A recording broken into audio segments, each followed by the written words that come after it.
నోరు మంచిదైతే ఊరు మంచిదవుతుంది అనే సామెత మన పెద్దోళ్ళు ఊరికే చెప్పలేదు. మనం ఎక్కడికి వచ్చాం, ఎందుకు వచ్చాం అనేది మర్చిపోయి నోటుకొచ్చింది మాట్లాడేసి తర్వాత నాలుగు ఖర్చుకున్న కొందరు సెలబ్రిటీల వ్యవహారం ఓసారి చూద్దాం.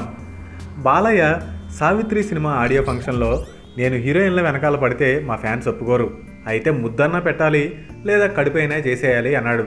సినీ హీరో, అందులోనూ ప్రజాప్రతినిధి ఇలా అంటాడా అని అసెంబ్లీలోనూ అల్లాడించేశారు. ఇక Nagababu Khaidi number 150 pre release ఈవెంట్లో కాంట్రవర్సీ కింగ్ రాంగోపాల్ వర్మ, ఎండమూరి వీరేంద్రనాథ్లపై విరుచుకుపడ్డాడు. కామెడీ కింగ్ ఆలీ అనుష్క తొడలు అదిరిపోతాయని, సమంత నడుము బెంజ్ సర్కిల్ అని అంటే మహిళా సంఘాలు ముచ్చెమటలు పట్టించాయి. నాగ్ చిరు కూడా కొన్ని సందర్భాల్లో ఫ్యాన్స్పై ఫైర్ అయ్యారు. రీసెంట్గా సీనియర్ నటుడు చలపతిరావు చేసిన కామెంట్పై ఎంత రచ్చ జరుగుతుందో తెలిసిందే. ప్రముఖులు పబ్లిక్లో నోరు జారి పరువు పోగొట్టుకోవడం, తర్వాత సారీ చెప్పడం అనేది ఇప్పటికి చాలాసార్లు చూసాం. మరి చలపతిరావు విషయం ఎలా సద్దుమణుగుతుందో చూడాలి.